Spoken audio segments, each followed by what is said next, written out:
Hello, everyone. Kathy Bacon here with What's Your Story Radio. I'm so happy that you tuned in this evening. I appreciate it. Like always, you are so supportive. I get emails from all of you. I'm booked up until mid-December now with all the people that want to tell their story. I'm so excited that this show has really kind of taken a place on Facebook Live now. For those of you who know me, you know this is my passion. I love to hear people's story. I am always here to give your story a voice. And so many people email me and just comment and say, thank you so much. I thought I could do this.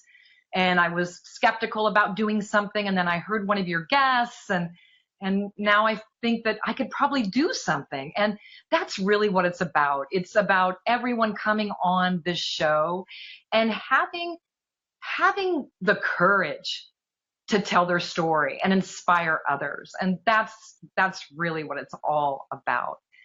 On the show, everyone has their own unique story. Some of it is about their job and how they overcame so many things to get to where they're at. Some of the stories have been personal and very heartfelt. And some of the stories have been why they are doing what they're doing today because of something that happened to them along the way on their journey. There's no judgment here. Everybody has their own unique story. Thank goodness. We may find as we hear a story that we have a piece of someone's story because I believe we're all one. So that's a whole other show, as we know.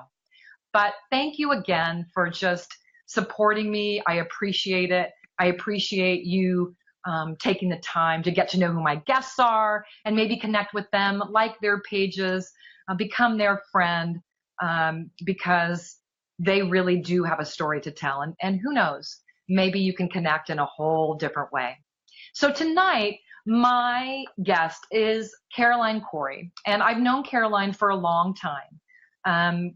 We've been involved in fashion and the arts and so many things when I was living in Denver. And she just has a flair beyond belief. But that's not really what she's going to talk about tonight. It might sneak in there. But what I love about Caroline's story is that she's going to talk about adventure. And her life has been about adventure. And sometimes we forget to have fun and we forget to, look at the world and say, you know what, I want to go here or I want to go there or I'm going to try this or I'm going to try that. And Caroline has done that. And so she's going to tell us a little bit about that tonight. She's got children, which she will talk about. Currently, she's on the art advisory group for the New World Trade Center in Denver in the Rhino District, developing an expanded arts program for St. Timothy's Church in Highlands Ranch. This will be her third time developing an arts program for an Anglican church. She's writing her memoirs, The Entertaining Expat, a story of life overseas as a child and a second-generation oil wife. In development is her documentary, A Price of Oil, 100 Years of Two Families in the Energy Industry. She's a political activist. The Kind Progressive is a group that she has on Facebook. Look it up. Be a part of it. It's a small but powerful group of thinkers who look at the resistance as a powerful form of protest, but done thoughtfully with kindness as we express our dismay.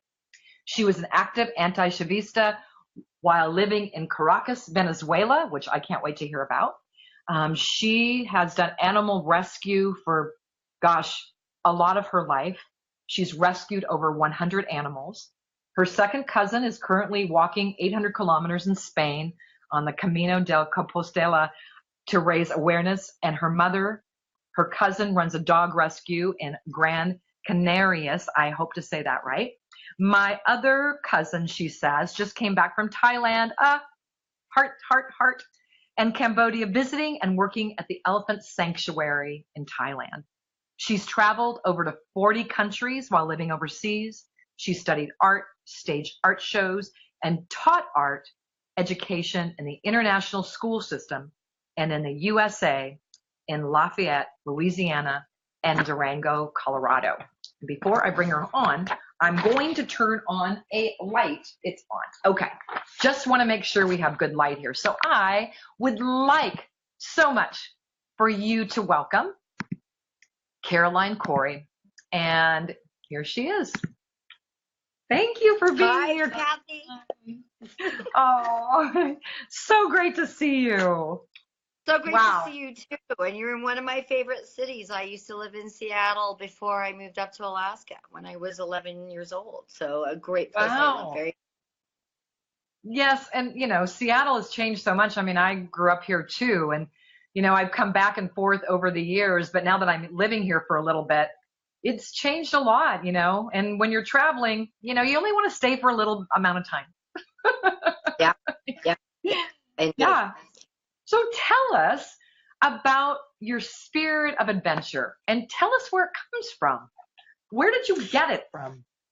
It's a funny thing because I remember recently hearing somebody who was very, very famous raised and said, what does it feel like to be famous? And they said, well, I don't know. I was raised in a famous family and I don't know any differently. So I think being raised in a family with an adventurous spirit, you don't realize that that's maybe not everybody's thing. Right. However, I sent you a picture today of my grandfather, Tucker. Yes. Out in, he was in Baghdad, in Basra, and he was in Iraq, and it was then called Mesopotamia, Cairo. Yeah. And he actually stole his older brother's birth certificate. And so he could join the Royal Air Force at 15 years old. So at 1920, he was out right after World War I as a cartographer in a biplane, and he was mapping the original British Petroleum Company, the first pipelines built in that area, and at the same time dropping hand grenades out onto Kurds who were trying to blow it up. Well, yes. So you think, oh, well, that's sort of, and we have pictures of him. And he also used to build race cars. And he actually raced at Silverstone back in the 20s in England. And he's laying over the back of the car. They had a driver and a guy over the back of the car. So I assume that part of it comes from him.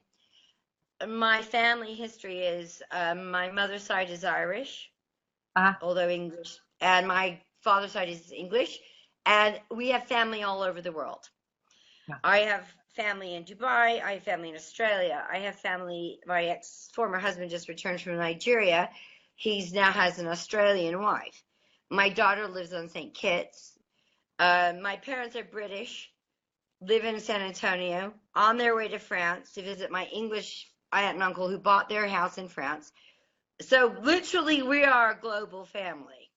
Yeah. I have 2 passports. I'm proudly British originally, but a very proud American citizen. Of course, I became an American citizen in 2002, having a green card for 26 years. So I'm an immigrant, just like any other immigrant in this country. Well, welcome you, immigrant. I'm so glad to have you here. Thank you. So there we are. We're a global family. Yes. Well, and it sounds like, I mean, if that was your way of life, like you said, you don't realize that when you have that kind of life, that no one maybe else has it. And so you think your life is just like everyone else's until you realize that, no, it's really not. Right. That's correct. And and that can be challenging at times, as we both know. Yes, it can. Yes, it can. So what was your big adventure, Caroline? My first big adventure was, and I'm going to grab my book. Here it is. I sent you. This is New York. I got props. I hope you don't mind. I love it. Fantastic. This is New York. Now, as I sent you a little story, my parents, when I was just 7, sat me down and said, we've got something to tell you, and we're moving to America. Well, the great part is my name is Caroline. I was born the same, Caroline Kennedy, Princess Caroline, as I tell, but it's Caroline, not Carolyn. Yeah. I did say to my mother, was I named after them? She said, no, I always liked that name. But Coming to America, later on, Neil Diamond made a very nice song, Coming to America. He also sang Sweet Caroline. Yes, that's right. But That's right. my dad flew to New York and he brought me back this great big book. And I had it for years and then it got lost in, of course, many of our moves. And then Right. I looked it up and it had been reissued. Oh, So this book was what I got before I went to America. And if I can wow. just, if you don't mind, Yes, please, please. I'm gonna open a page, and there's some fabulous things in here, but I want to find, there's one specific. Well, here's the United Nations, if you can see it. Yes. At the same time, the Twin Towers were started in 1967. Right. When I arrived in 69, they were being built. Wow. My parents, upon completion, took us up to the top of the world Right. restaurant, and I got to see the entire city. I moved to the United States as a little girl coming from England, and then I got to America, and the minute I stepped off the plane, the huge long limo was waiting with a driver, and I was like, whoa, life just changed. Yeah. And I got to my first 3 years in the United States was in Connecticut, but my dad worked at the Rockefeller Center. Yeah. So it was the Rockefeller Center at Christmas, it was Macy's Parade, it was Bloomingdale's Christmas windows, it was ice skating. We went to the top of the world in the World Trade Center. I got to go to the top of the Empire State Building. I was an immigrant, and I didn't know I was going to be an immigrant because at that time we were just expatriates who were on overseas assignment. Right. I learned to swim at a beach in Connecticut from out to the dock and jumping off. I learned to live the American lifestyle, and it was fabulous. And then we got sent back. You were kind of an expat brat. I was an expat brat, but of course I didn't even learn the word. I didn't learn the word limey or expat brat till many, many, many years later when I was just living my life. Right. But I knew life was like way more interesting now. And I will have to say, those first 3 idyllic years, Connecticut, sledding down the hill in the yards with no boundaries in the winter and swimming at the beach in the summer, laid the foundation for me going, I think this is a better life. Yes. So, it was, my first adventure was 7 to 11 years old. Then we went back to England, and it was sort of like, whoa. It was kind of that reentry. That was my first reentry. And we know what reentry is all about. Coming back and going, I don't belong here anymore. Yeah. So that 3 years, I was 11, came back, put on the old school uniform, blue and gray tie, went to English school, miserable school dinners. It was like, what am I doing here? I don't belong here anymore. And that was probably, and also, children made fun of me when I moved to Connecticut because I sounded English. I moved back to England. They made fun of me because I sounded American.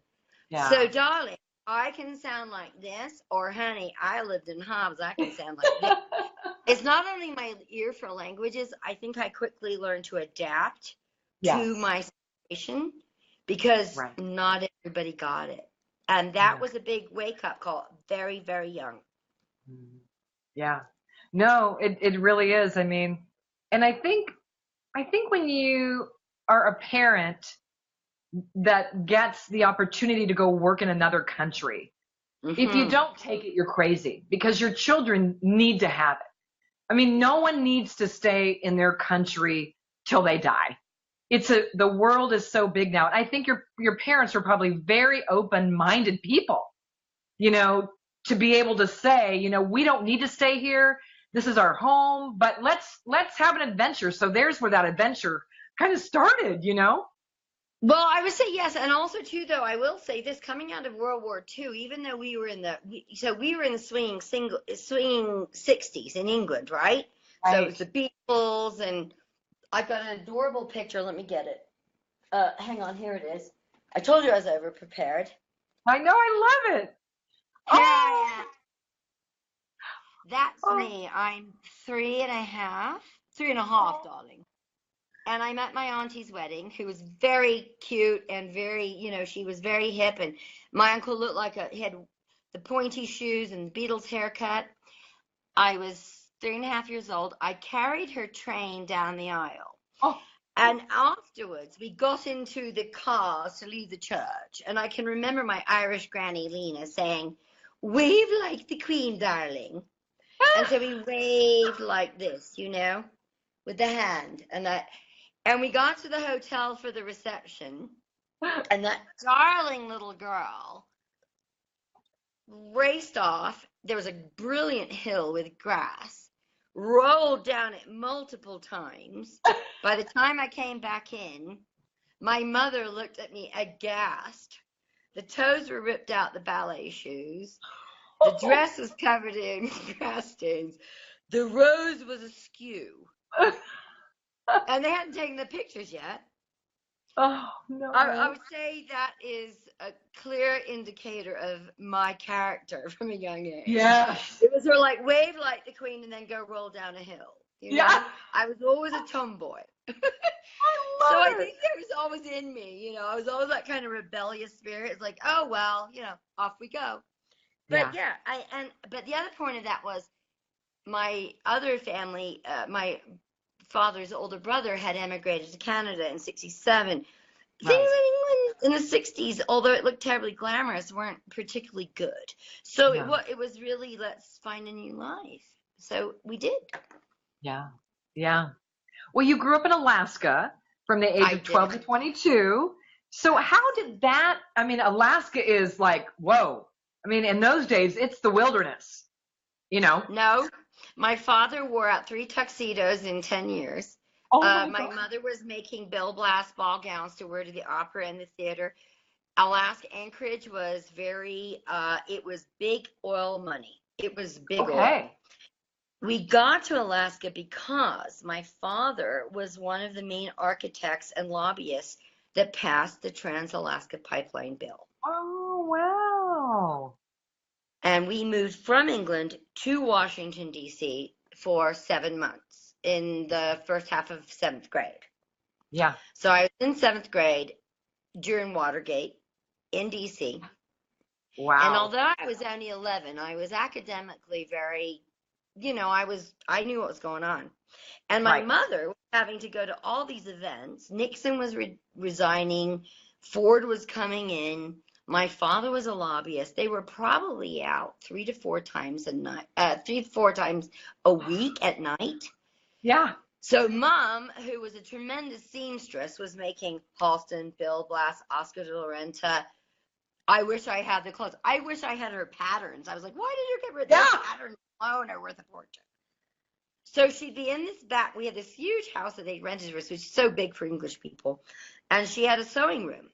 And she had the TV on with the Watergate hearings on, making designer clothes. Wow. I'm in 7th grade, getting ready to study Civil War history.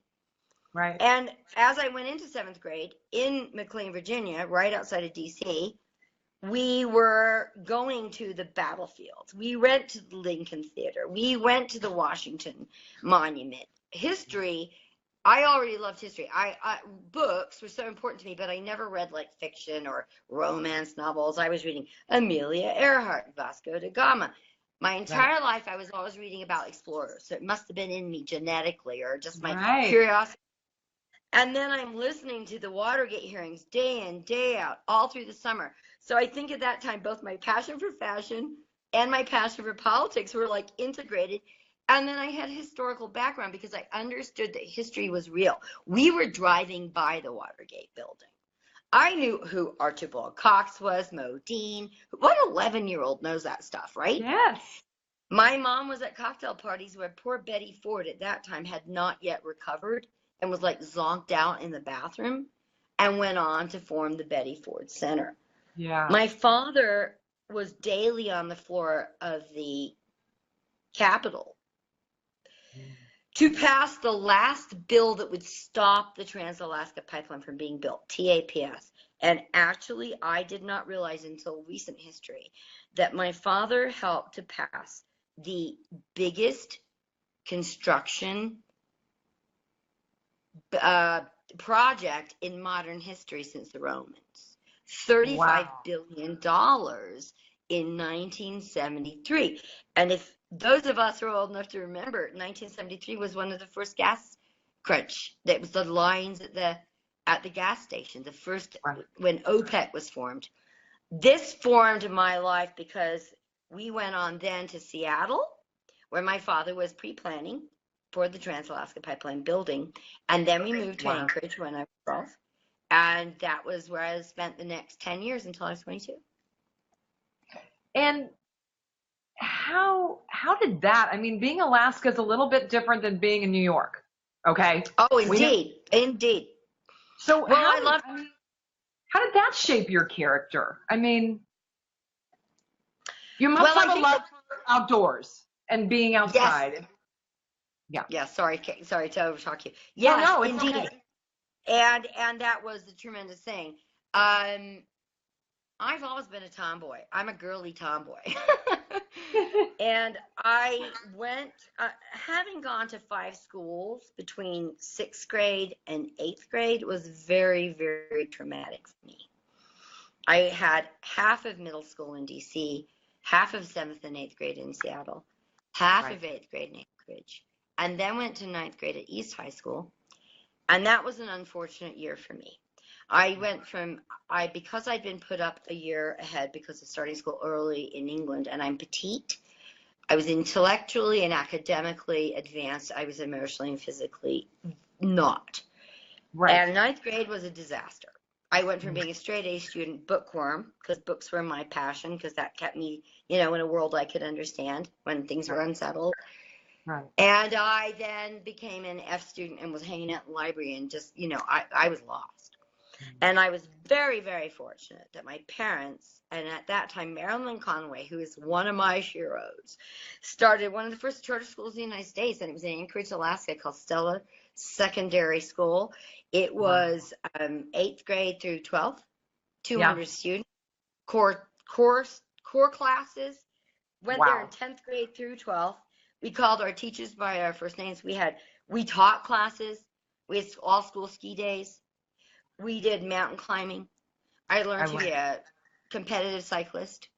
That school for me, that charter school, which was for unusual kids that didn't fit in. My brother went to service high school. Expeditionary, right? Expeditionary kind of school. Indeed. Yeah. And my brother went to service high school with Mark Schlereth, who went on to be a very famous football player, played for the Denver Broncos, has 3 Super Bowl rings. They were all buddies at service high school. My brother, who was 4 years younger than me, had adapted to American life. I was not fitting in. And that school literally saved me and taught me to be able to be myself. And it really did, because I was at a very critical juncture there where I felt very unaccepted. And a charter school that met the needs of somebody who didn't fit in was the best thing my parents ever did for me. Yeah, they really saved you by doing that. Yeah, and I would mountain climb and ski and do all the things I love to do, and I did a lot of it by myself, but I never thought that was unusual. I mean, did it with friends, but I wasn't afraid to go to the mountains and hike, and I think about it now, I could have been eaten by a bear, but, I never really worried about it. Kind of thought I talked the bear out of it. Well, it's funny. I remember when we moved to Thailand in the 90s, my daughter she was going into 8th grade or 7th or 8th grade. And the really cool thing about going to another country besides coming here is that everyone was so accepting, even if they were an American, because it was an international school, because everyone knew what that felt like to come somewhere to school where you knew no one. You were new, and they were new maybe a week before or a month before. So that was what was really cool, and it always bothered me because when we moved to Colorado, it wasn't like that when she moved back. People were not nice. They were very, poo-poo, you don't belong with us. I mean, it wasn't good. But when you go somewhere else, it's great. Well, it's so classic because our children have been to school in Dubai. We moved to Dubai back in the time when Dubai wasn't what it is now. I'm sure I have family and friends who live there. I know how lovely it is, but we were there when they blew up the old Chicago Beach Hotel to build the Al Barge. And we were there from 92 to 97. And so my children went to the American School of Dubai, which is an amazing school. I was very involved in the arts program there. I was the permanent art substitute teacher there. And the schools there, as you know, are not just a school. They're a center Yeah. for the community. Yeah. We moved back to Louisiana because we were in Louisiana, and we love Lafayette, Louisiana. I mean, what an amazing place to live. Schooling's a little different. Yes. Got through that 18 months. Got to Caracas, Venezuela. Walked into ECA, Escuela Campo Alegre, and the children turned around and went, "Oh my God, a normal school." Well, what did they mean? They meant everybody's different like us. And it Yeah. immediately felt like home to them. So Right. so we were incredibly lucky because the children actually went to international schools for 12 years. Yeah. And that's Nice. incredibly expensive. It runs about $35,000 a year. Oh, it's expensive. But the company paid, right? Pays. Yes. So our children got the most amazing education. That was such a blessing. Yeah. And that felt normal to them. So they're, of course, second generation. As you know, their dad moved to Saudi, to Dhahran in 1969 when he was 7. I moved to America in 1969 when I was 7. So when their dad and I met in Hobbs, New Mexico, of all places, we were like, oh, we're meant to be together because we're adventurers. And we moved overseas at the same time. He was raised the way I was. We went on to do it and then raised our children the same way. And of course, my daughter, who's now a veterinarian, lives on St. Kitts. I love it. In the Caribbean, and is engaged to a French Canadian Italian whose family lives on the island, and she runs a pharmaceutical laboratory where she monitors and oversees the health and welfare of all of the animals that are used for laboratory results. So we're incredibly proud. Oh, yeah. yeah. And then my son lives here, but they're just waiting to go overseas. Yeah. So it goes on. I know. It's just awesome. I think once you get it in your blood, it doesn't really go away. No. Exactly. And I didn't travel as a young person. I traveled when I got older, and I always thought, oh my gosh, I would have been in such trouble if I would have traveled when I was young. I would have never probably come back. I'd come back to see family, but I would have never put my roots here because it's such a big, beautiful world. And, I don't care where I've gone. I've always met other expats that are welcoming, kind. I'm still friends with them all. Even from the 90s, I'm still friends with those people. It's just a different mindset, I think, when you're traveling and when you're working overseas, because like you and your family, you moved over there as an adult overseas, and you were the expat wife. And that's a whole different thing too.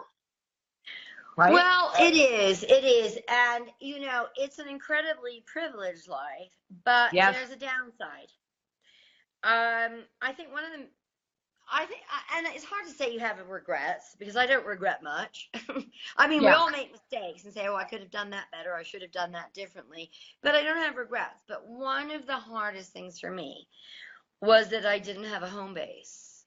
My family were in England. My family were in France. My family were in San Francisco.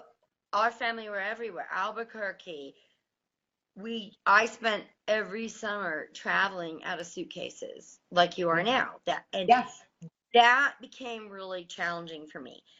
I did a lot of amazing work overseas, both in art and fashion. I was trained in London as an image consultant with my aunt.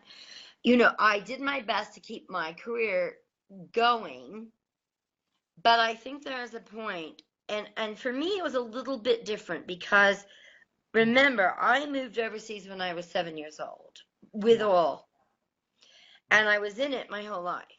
Right. And then I married somebody very, very nice. We're not married anymore, but he's still very, very nice.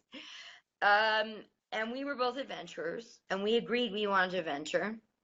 But by the time I hit 47 years old, I'd had enough because I knew that my now former spouse was still on his career track and he had more things to go to. And I'd been in the oil business for 47 years, and that's a really long time, longer than any man has ever spent in the oil business, and I know it inside and out. And I just couldn't do it. And I had hit that point that I need to have a home. I need to have my career. I need to have roots, because I had moved and moved and moved. And both of my children at 45 were in university in the United States. And he was moving to Australia. Right. And I was like, no, I'm not going. And it's really kind of sad, because I will say this, I probably divorced the industry as much as I divorced my former spouse. Right. We are very amicable. I said to him, I'm very intuitive. And and as an engineer, he would still say, yes, she told me this. I said, you will go to Australia and you will meet the next woman who's going to be your next adventure partner. And then you're going to go live somewhere crappy like Lagos, Nigeria. And guess what? He moved to Australia and he met Madonna Valentine, who's tremendous. We have a great relationship. She's fab. They've gone on all kinds of adventures. She had to live without him for a long time. He was in Tripoli. She was in Malta. They did Nigeria. They just came back to Houston. But you know what? We had to kind of go, well, I think our adventures are over together. And he moved on and I did too. But you can regret it, or you can say that was awesome and we're going to go on, and there we are. That's it. I mean, it's not an easy chapter to talk about, and it's certainly not something you want to go into, because people's personal lives are their own. Right. You can look at it as a bad thing or a good thing. I think it's awesome. But one of the things that's interesting, people were like, oh, you were the perfect couple. Oh, we can't believe it. People are individuals. That's right. And sometimes you reach a place when you say, this isn't my destiny anymore. And to say this isn't my destiny anymore when you've committed to somebody you love for the rest of your life is really frightening. And it's frightening. Yeah. Doesn't all go well. Right. But you know what? It's the next adventure. Yeah. And it was his too. So there we went. We went on our way. And we're good. Yeah. And he was part of your journey on the time when you loved the adventure. And that's just it. Sometimes people come into our lives at just the exact time that we need them to, because we're going to do something with them. We don't even really know what we're going to do yet. But you had many years together, and you did a lot of adventures. So, there's no wrong or right to it. It just was, It is what it is. Yeah, exactly. So there's no harm, no foul there. So who inspired you through your life to be open to all these adventures? Because like you said, you were open for many, many years, and then you wanted something different after a while. But during those years, who inspired you to be that person to say, okay, I'm just going to pick up and go? Because as we know, Caroline, lots of people, I was just going to Thailand. To you, that was no big deal. It's no big deal to me. I've been there before. But some people just can't wrap their head around it to even sell everything or even think about doing something different, because there's a lot of fear.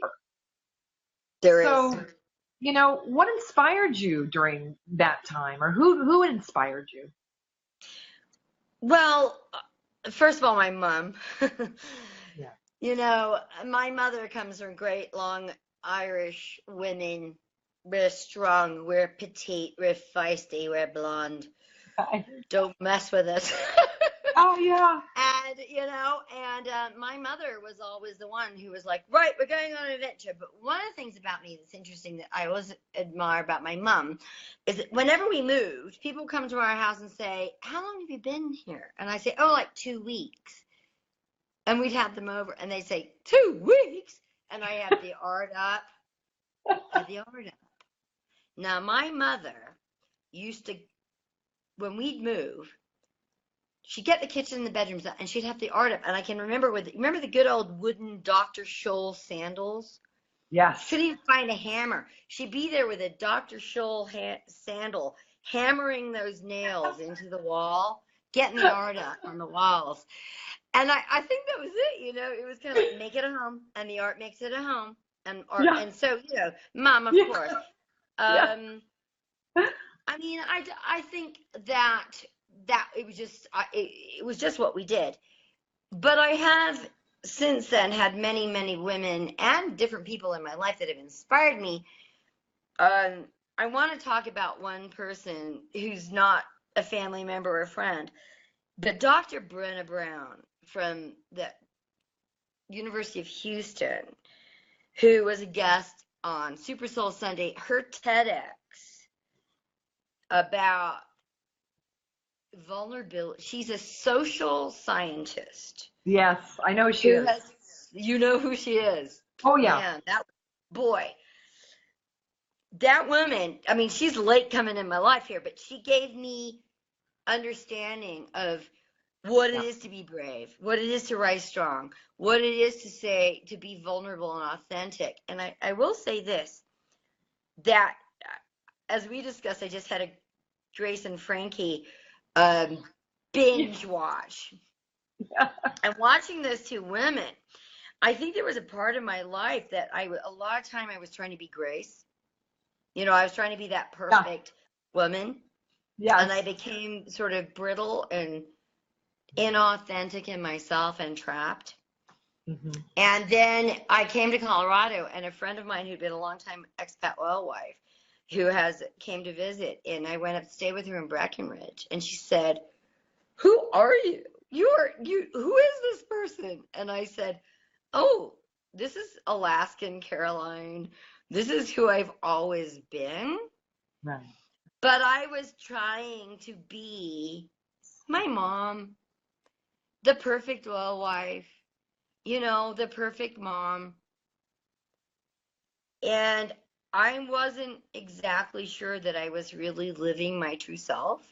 Yeah. And at a point in my life, between 40 and 46, when I found I was going through early menopause later on, it became really problematic. My authenticity, lack of being able to be who I really was, literally threatened my mental health and well-being. I couldn't do it anymore. I couldn't walk into one more cocktail party and chit-chat. I had been an avid anti-Chavista, and my dear former spouse never stopped me from going to marches.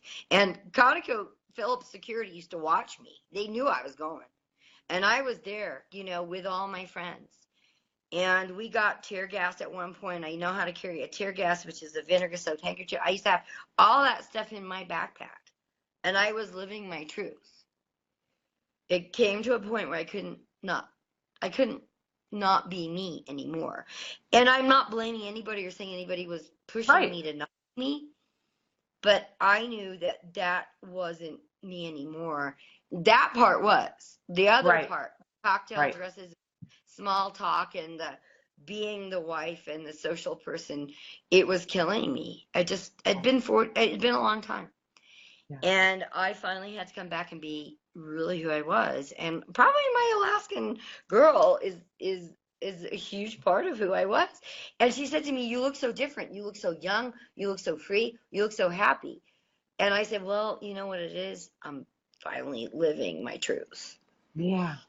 And that's hard, because you don't want to say that the part of your life that was a mom and a wife wasn't good. It was wonderful. Right. But there came a point where I just knew I couldn't do this anymore. And if I kept going, it was just not going to go well. It wasn't getting pretty. Well, and I think a lot of women go through that, Caroline. A lot of us do. I went through it myself. And I think we do, because we become in take care mode. We make sure the family's okay, the kids are okay, the husband's okay, the house is okay, especially when you're living overseas and you've got kids. I mean, you are the caretaker. So there's no time to look out for you. Right. And you sort of put it on the shelf and you go, "Oh, later I'll go get a massage, or later I'll do that." And so this time when I was in Thailand, I really looked at that myself. And, you know, it was difficult. It was difficult to say, you know what, there's parts of me that have just let everyone else take over me instead of me taking over me. So how am I going to fix that? So, you know, it's a really come to Jesus moment for people. For a lot of women do this. I'm really grateful that I realized it. And I'm really grateful that I know exactly who I am. And there's no apologies about anything anymore. And there's no, I've got to be this because she's that or he's that, or, I don't have, I get to do whatever I want to do. And God dang it, I am worth it. And I'm enough, just like you. We're enough. Yeah, but it's hard. That's hard to get there. That's a long journey to get there. It's hard. It's very hard. Really I hard. agree 100%. It's an ongoing journey. It's an ongoing journey, and I really think it's important for people to know this. And I really think this last year has said to women, right, stand up and say what you really think. That's right. Like Helen Mirren, I said that thing that she goes, not to say a bad word, and I won't, but, I wish I spent a lot more time telling people to F off. Yes. Well, I probably spent far too much time telling people to F off. But, there's a point where you just go, hey, it's my turn now. And that's it. And actually, some people have a hard time with it. Some people really get upset when you say, no, I'm not going to do this anymore, or I'm not going to live that way anymore, or I just can't live the status quo anymore, and I'm going to go off and do crazy stuff and be myself. And they look at you and they say, what is wrong with her? Yeah, well, good question. Nothing. I often ask that myself. Yeah. But I think there's a point where authenticity becomes more important than pleasing others. I agree. Because otherwise you're going to lose it. Well, like you said, you became very stressed out. I mean, I had a lot of anxiety. I'm not a person that gets anxiety, but I had a lot of anxiety. I had a lot of anxiety coming back here. I still have it. I go in the bathroom some morning and I can't breathe. I'm like, oh my God, oh my God, oh my God. And then I just have to sort of center myself and get to a place of quiet because, if we don't, like you said, live our authentic self, then we're only slighting ourselves. We're only the ones that are feeling that pain and anxiety. No one's feeling it for us. So we might as well nip it in the bud as soon as we can. Well, I will tell you this. The one thing that has changed my life, probably more than anything else. Now, I'm a person of faith. I describe myself as an agnostic Christian. I'm a dyed-in-the-wool Episcopalian, happy to go to Episcopal church. Love it, love it, love it. But I lived in Muslim countries. We took our children to Buddhist and Hindu temples, and we taught them that, this is the way the world is. There's all kinds of, God sends all kinds of teachers to people, and one of my children's an atheist and one of my children's an agnostic. But they're also some of the most awesome, open-minded, lovely people that you'd ever meet. Yeah. But for me, meditation has become a daily practice that I actually literally can't live without emotionally, because I think it's very stressful times. We're concerned about the climate. We're concerned about our country. We're concerned about world conflict. We're concerned about many, many things that happen all over the world. Right. As global thinkers, that can be very stressful. Yes. Perhaps, and I think, but it may be even more so for people who perhaps have never left the country, or don't have a broad perspective on the world. Right. I think it's perhaps even more frightening for them. Right. Because when you have traveled and the world is full of wonderful people who love Americans, and they don't maybe like what our government is doing, but you can go to the furthest place in the world and they're there with a baseball cap, or they know who the Broncos are, or the Seahawks, or they love Pepsi Cola, or whatever. They love Americans and they like us. Yeah. Do not think that the world doesn't like America. Right. And they haven't liked our politics, and it does not necessarily important who's in the White House, but that can be a frightening experience. So I look at those things. For people who are global are frightened because we see it from a global perspective. People who are not global are frightened because they don't understand perhaps a global perspective. Right. So I've had to find a way to rid myself of that stress.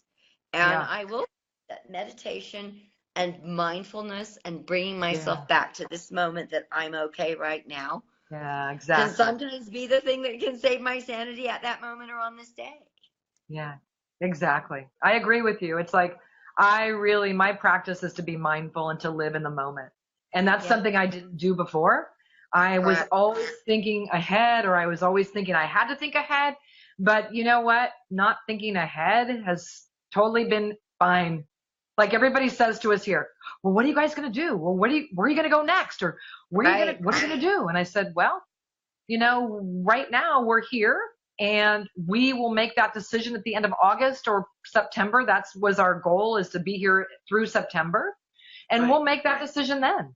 But right Yeah. now I'm here right now and I'm having coffee with you, and that's all that really matters. That's it. Right. Yep. And No, it it's is. so freeing to have that, to believe in that moment and to be mindful of that. I think it's a survival tactic at the moment. Yeah. Yeah. Agreed. Yeah. Agreed. It So is. the kind progressive. Yes, please talk about it. So I want to talk about that because that's kind Yes. of a funny story. Right after this year's election, it became very, very stressful in our country, as you know, and you were at the time, I believe, outside the country, and it was stressful Yeah. from outside the country, Yes. incredibly stressful inside the country, and our Facebook pages became a place of conflict with Yeah. friends and family. Yeah. We all have friends and family that have different beliefs and different ideals, but we still have to love each other. Yes.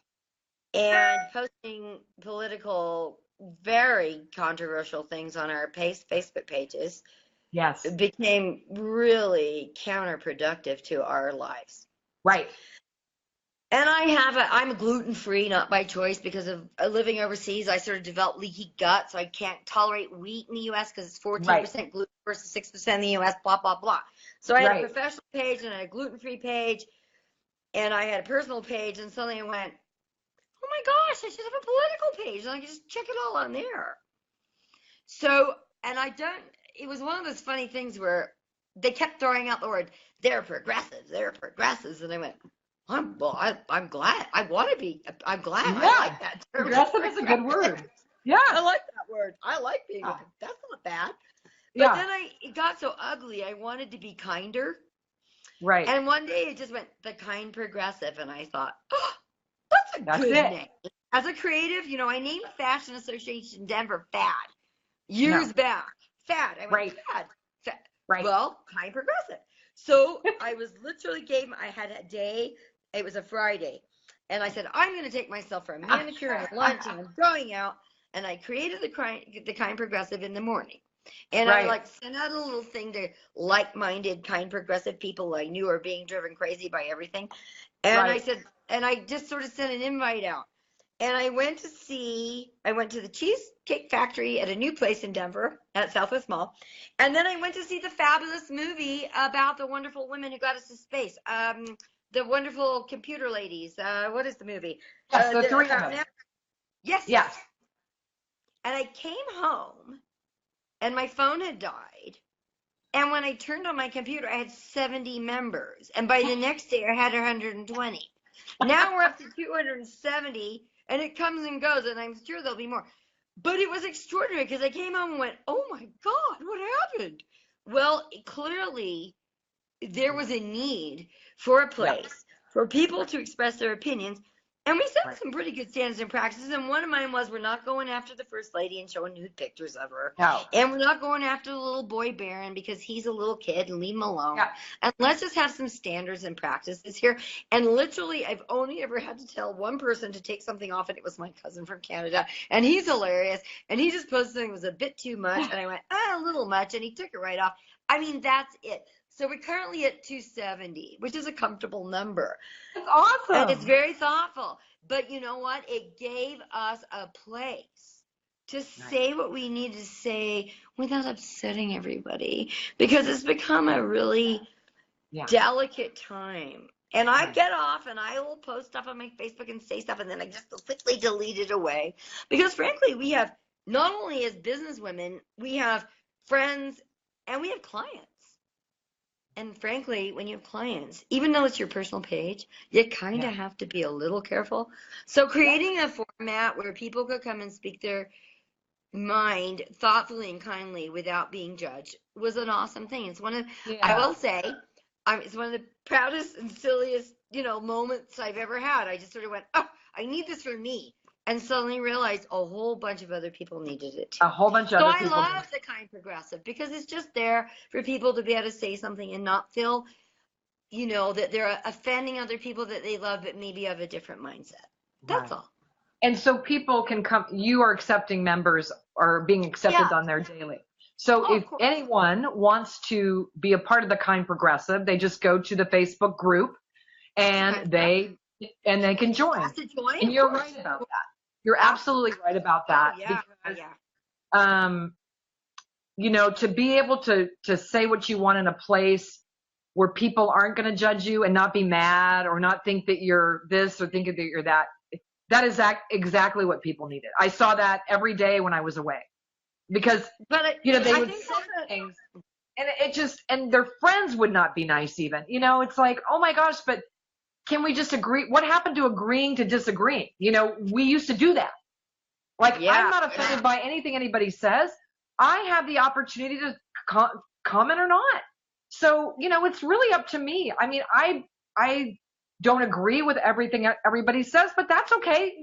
Everybody doesn't agree with me either. And that's okay too. I don't care about that. But some yeah. people, There was a level of civility that went away. yeah, I bet. Yes, quite frightening. Right. And I was upsetting people, and people were upsetting me, and people that I didn't want to upset. And Right. it got really kind of emotionally, it became a really emotionally draining place. Yeah. Yeah. And I thought, I have to get this off my Facebook page. My personal Facebook page cannot be this constant place of stress and anxiety, or that I'm going to open it up and see people have written things to me or something I said is going to offend them. So I had to create a different forum, and I'm really pleased I did. And So apparently it served other people. would you consider this your new adventure in your life, or what is your new adventure in your life right now? Well, new adventures come all the time.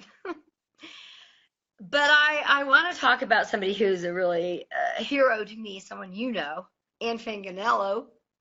I am. Yes, a fabulous woman who started a wonderful. Anne has been a long-time designer. Uh, Worked with Zach Posen in New York City. Was really, really going and blowing in New York City at 35, and then, much like my mom, but at a young age, discovered she had breast cancer. Not that that's the focus of her life, but Anne won't mind me sharing this because it's part of her story. Anne had 5 years of treatment, and had to move back to Colorado to be with family and live. And after 5 years of treatment, she became able to go back to work again and started Anifesta, which was an amazing company which carried clothes from size 2-4 all the way up to size 22. But Anne is an athlete. She's a very good tennis player, and she started realizing that she did not have the access to clothes that fit her or her friends who are I'm 55. We've had kids, people have had cancer, they've had surgeries, they've gained weight, they've lost weight, they have a tummy. We're women, we're growing, and we're changing, and our lifestyles are active. So Anne created 3 years ago Festa Sports. Right. And 18 months ago, there were 30 SKUs, and we now have 300. Nice. And I am her golf brand ambassador because funnily enough, I don't actually play golf per se, although I have taken lessons.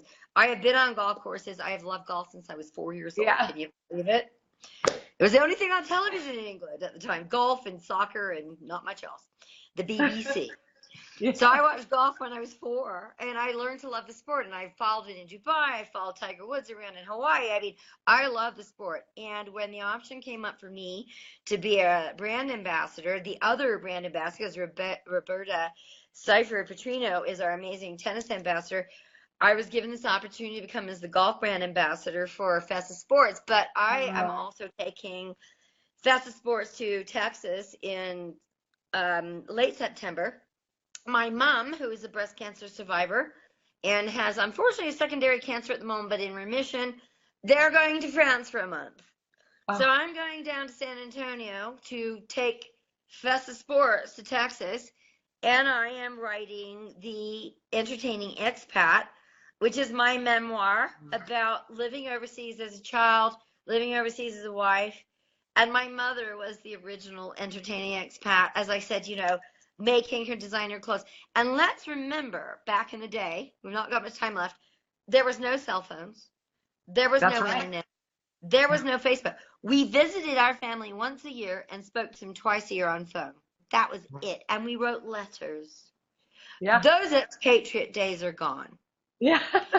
So my memoir about the entertaining expat is really the good old days Yeah. before now. Because even if you're an expat now, look at us. You've been in Thailand, but I was following you in Thailand. You're in Seattle, we're talking. My cousin's on the Compostela de España, but she's sending, from there how many miles she walked in her 800-kilometer journey. Yeah. We had none of that. So Right. it's a time gone by. And my gift to my mom is to write this book. Oh, I think it's fabulous. She was my inspiration. Oh, My mom is the entertaining expat. yeah. So that's for her. So while I'm down there, I'll be going through all her. I'm looking for one little book I brought over, but I don't see it right now.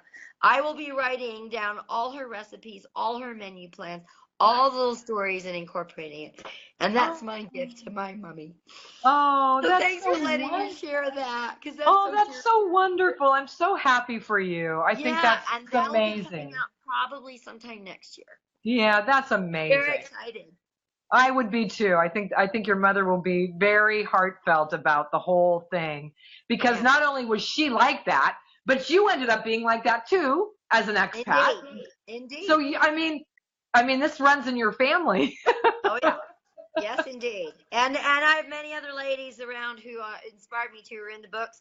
We're taking tons and tons of chapters from stories from lots of other ladies and women that I was friends with, that I admire, and we're throwing them all into a lovely book to talk about our experiences. Before we go, though, I just want to know what you would say to others about developing an adventurous spirit in today's uncertain times, as we know, global and political. What advice would you give to people, or what would you tell them about being adventurous and finding that space to do that? Well, there's a website or a Facebook page that I love called Girls That Travel. What's it called again? Girls That Travel. Oh, I'm on that. Yeah, you're on it, right? Well, they're amazing. Those women and young women are traveling all over the world, living their adventure. Yeah. I so love their stories. I've said, coming to Denver, call me up. You can stay with me. I think that traveling, going overseas, whether it's for as a teaching experience, as a work experience as a woman, as a family experience, if it's a holiday or, a life adventure, do it, because the world's an amazing place. And I don't believe there's fake news per se, but I do think the perception in the United States is that the world's a scary and dangerous place. Yes. The world is an amazing place, full of fabulous people. Yes, and the stuff that we see on a daily basis on the news, that is the bad things that are happening, right? It's 10%. Yeah. 90% out there is good, fabulous, wonderful people living their everyday lives. I agree. And every time you go out there and meet them, we create understanding and love and friendship in our world. Yeah. Don't be held back. Go for it. Yeah. Live your adventure. If your heart is calling you to travel, do it, and don't be afraid. It's the best thing you'll ever do. That's awesome. It's just so great hearing your story. I've known a little pieces of it here and there, but to hear it all come together, and it's just so nice to have someone on the show that talks about adventure and talks, it's not necessarily just about your life, but it's just about what you've done and how that's molded you into the person you are today. It's a lovely story, and I appreciate you being so courageous to tell it. I mean, it's really fantastic, Caroline. So before we go, please tell people if they'd like to get a hold of you, or if they'd like to connect with you, sure. Because you are doing a lot of amazing things in Denver, Colorado, and beyond. Mm-hmm. What is the best way to get a hold of you? now? I'm at Line Design, Caroline at linedesign.com. Okay. I'm on Facebook, of course. I want to say one really quick thing. Yes. I'm very, very excited to be working as an advisor to Karen Gurwitz, the director of the World Trade Center. Fantastic. Because they are building a huge new World Trade Center complex, a $200 million complex here in Denver, which is going to serve, the entire Rocky Mountain area. I mean, I've gotta connect with you when I come there in September. It's just, Yes, and we are creating an art gallery, art cafe, so much stuff. World Trade Center Colorado is once again emphasizing international right here in the center of the United States. Super important project to me. But yes, I'm here on Facebook under Caroline Corey. I am so excited to talk to people who are interested in travel. Contact me. And Kathy, can't wait to see you in September. I know. I'm so happy to see you. And we can talk a little bit after this if you hold on. I just want to say goodbye to everyone and really thank you all for tuning in tonight. If you didn't tune in, this interview will be on Caroline's page. I'll post it there. It'll be on my Facebook page, Kathy Bacon, What's Your Story? And I will also post Caroline's story on my website, www.kathybacon.com. I post about all my guests and give you information. I will post her information of how to get a hold of her. If you don't have time to look it up, just go there. You'll have all the information you need about Caroline. She is someone that you really do want to know because those are the people that come on the show. They are people that are willing to reach out, touch you, and inspire you in some way. And so if that's what you feel Caroline can do, please, by all means, reach out to her. So thank you all for being here. And thank you for being a part of a passion of mine about What's Your Story. Tonight when you go to bed, think about What's Your Story and contact me. I'm waiting and I'm listening. Goodbye.